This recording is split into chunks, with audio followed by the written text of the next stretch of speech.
Hi guys, welcome back to my channel. Today I thought we would catch up on the three main facets. Is that the right word? The three main areas of my channel. I didn't really have a specific topic I wanted to do today, but I was like, I haven't sat down in a while and just caught up with you guys, so I thought we would do that. If you are new to my channel, hello, my name is Eileen Vincett, and the three things I'm gonna cover today are what my channel really encompasses, which are expat life as an American. I have recently moved from England to Switzerland, and you can hear from my voice, I'm originally from the United States. Another area that I talk about a lot on my channel is my infertility struggles. I have a healthy son, Patrick, and my husband and I have been trying for almost 2 years now to conceive our second child. We have been pregnant many times. How many? 5 times to be exact, but I've had 5 miscarriages. And finally, I'm going to be talking about my weight loss journey, which is kind of ironic. I'm trying to get pregnant, but trying to lose weight at the same time. I guess I'm just trying to get as healthy as possible in hopes that I have a healthy pregnancy. Let's start with expat life. I moved to Switzerland with my husband, Andy, and my son back in, way back in September of 2017. So I'm coming up on almost a year of living here, which is absolutely insane. Some of the biggest challenges we've had since moving here are obviously the language. We do not speak German. What I find though is you can get away with not learning German. There are a lot of people here who are on expat contracts, so they'll be living here for 2 or 3 years, who just say, you know what, I don't feel like learning the language. I'm not gonna be here very long and I'm moving back, which I guess I can kind of see if it's gonna take up a lot of your time to learn German. But the flip side is, for me anyway, I absolutely wanna learn just some basic phrases so I can communicate day to day with local people in town and just feel like I'm a little more integrated into the culture.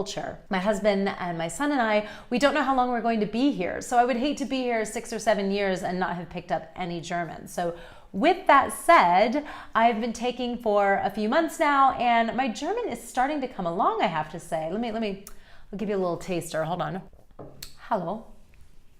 Mein Name ist Eileen, or ich heiße Eileen. Ich habe 38 Jahre alt und ich wohne aus den USA in North Carolina. Ich liebe meinen Mann und meinen Sohn. Mein Sohn ist Patrick.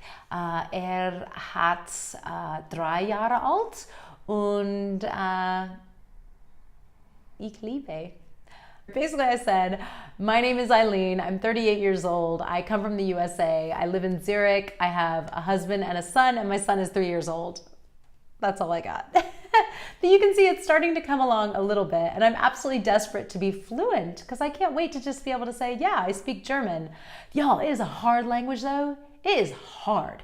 Basically, you'll have a verb, and if the verb is in past tense, it's a totally different word, but I guess I run, I ran. It's kind of like that in English too, but it becomes sometimes a totally different word. Sounds nothing like I drank is ich trinkt. No, ich trinke. But if I drank, then it's ich habe getrunken. So it's a totally different word. I think I'm doing that right. Somebody who speaks German out there, please correct me below if I'm wrong.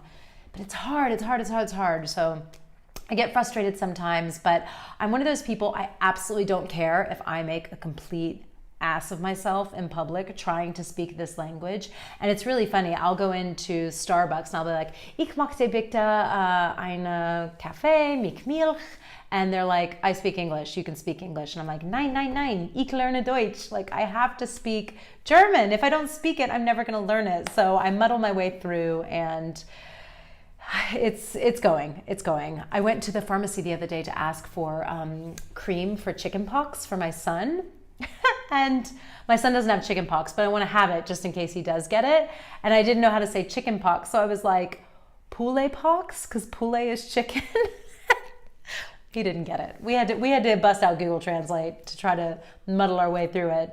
This guy did not speak English, and we got there in the end. It's something poxa, I don't know what it is. Other things that are super challenging are just cultural things. I find that the younger Swiss people are super nice, super open, want to help you with English and everything. But I find like there's an age cutoff. Once you get above a certain age, I kind of get a vibe like, I don't like that you're in my country. And if I do anything remotely off the mark, you get dirty looks, you get people who will verbally like have a go at you in German. So you have like the crosswalks here that pedestrians always have the right of way at the crosswalks, and they're called zebra crossings in the UK. But it's really like lines on the road. And if you're driving like 60 kilometers, like 45 miles an hour down the road and somebody goes to start crossing one of those, you better slam on your brakes and like stop for this person. I'm totally cool with that. But I had like 2 weeks ago, this woman who like, this is the crosswalk here, my cyan pen. She's like here, like, oh, for depth purposes, she's like here.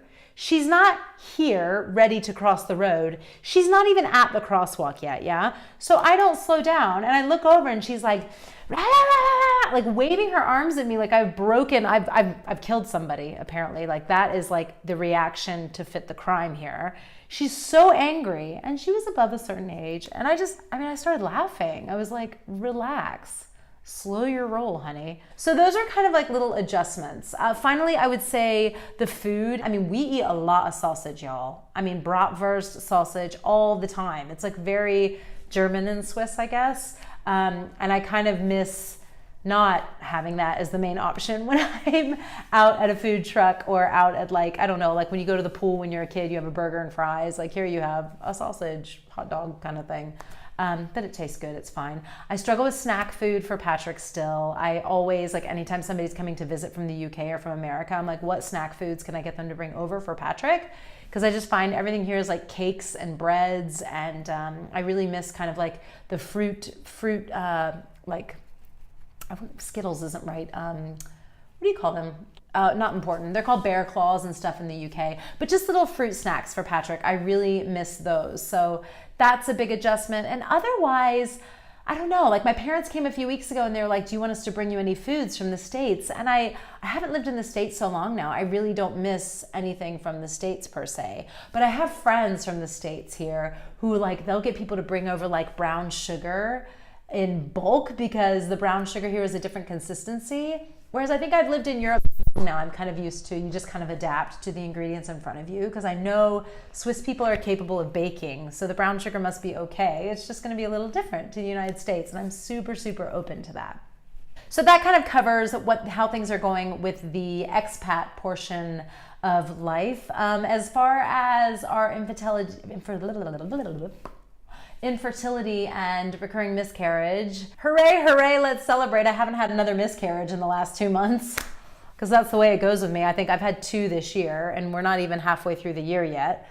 Or are we? No, we're not halfway through yet. So I haven't had any more miscarriages, which is good. I've had my recurring miscarriage appointments. If you haven't seen those videos, I'll put a link to them above.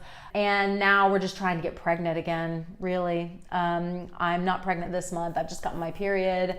My husband and I have had the big discussion of when do we say enough is enough. Patrick's getting older. How long do we want to try doing this before we make the decision to think about adoption? And we have decided we think we are going to stop trying at the end of this calendar year. So it's June now. We have a few more months. We'll see what happens. But we are starting to put things in place to see what we need to do to look at the adoption process. We could have kept going. We could have tried some treatments around trying to get pregnant with, like pulling from him, pulling from me, test tube, wham, bam, you're pregnant, kind of test tube style. But that's just not for us. I think we have considered the vast need for good parents, and we consider ourselves good parents to children who are in need around the world, who need to be adopted. And I think that is the natural next step for us. How easy that will be, I have no idea. You'll have to stay tuned if that is the route we take. But that is the way things look like they might be heading if we don't get pregnant and hold a pregnancy by the end of this year. So stay tuned. We will keep you posted on that. And finally, on the other side of things, my weight loss journey to losing the last 15 pounds. I started a series about weight loss a few weeks ago and started this Couch to 5K running program. I haven't been doing well with it, I'll be honest with you. My parents came to visit and that was great, but it kind of threw me off my routine with that and I just haven't gotten back into it. I've been to CrossFit a few times, which is really good, but I'm super excited to tell you guys this eating plan that I have started that really, really works for me. It's not a diet, it's kind of like this is just the way I'm gonna eat going forward. It's the 5-2 plan, and if you've never heard about it, it's basically 5 days of eating and 2 days of fasting. And you can split those days of fasting up any way you want to during the week. Like today I'm fasting, for instance. And when I say fast, it's not like absolutely no food from, morning till night. It's eating under 500 calories on those 2 days that you choose. So normally I would do a Monday and Thursday, but this week, just because I had plans yesterday, I couldn't do yesterday, so I'm doing Tuesday and Thursday. And you just kind of make it work however you can for your lifestyle. And on a fast day, what I will do is I will have coffee with milk in the morning, about 30 ml. And then I will have an apple around midday or early afternoon. And then for dinner, I will have a ginormous salad with maybe some grilled chicken, an egg, like a medium boiled egg, tons of vegetables, and like a sprinkling of feta cheese, but I have to keep it under, let's say, 400 calories based on what I've eaten during the day.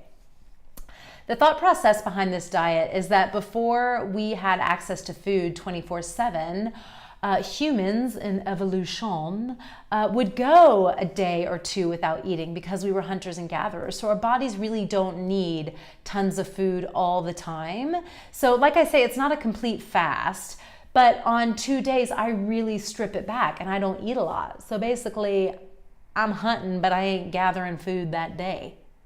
I'm gathering water, lots of water. I've tried diets where you like cut your carbs out, paleo, the Dukan diet, Weight Watchers, all that kind of stuff. And I can't do any diet where I completely limit myself from having something. And people will come back and argue and say, you can have a piece of bread, but you can have like a piece. And if you have a piece of bread, well, then you can't have a glass of wine that night. And I like to eat. I like having bread. I like drinking wine. I like having a piece of chocolate here and there. So with the 5-2, I'm super, super strict on my 2 fast days.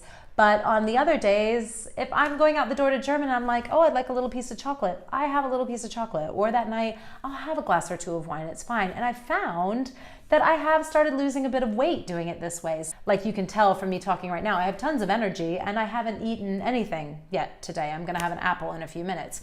So this really works for me. And if you're interested in learning more about it, I can make some more videos about like what I eat in a day. I'm trying to think who does it. There's Jimmy Fallon and Jimmy Kimmel. Jimmy Kimmel of the Late Show, I don't know which show he does. It's probably flashing across the bottom of the screen now. That's how he lost all of his weight. I don't know if you remember him from the Man Show. Before he was overweight and now he's not overweight. He does the 5-2 plan, and Joe McHale is another person who does it, although I think he fasts 3 days a week. I'm obsessed with the podcast Armchair Expert, and he was talking about it on there, and that's how I got the idea. But it's working, and I'll do more about kind of where I am weight loss wise. I think I'm at 150 pounds now, and I was 154 when I started this plan 2 weeks ago. So it's not coming off fast, but it is coming off, and I'm super, super happy with that. I just wanted to catch you up with what's been going on. I hope you guys are all well. Like I said, if you're new, please consider subscribing. We would love to have you. I will talk to you guys soon, and thanks again for watching. Take care, guys. Bye.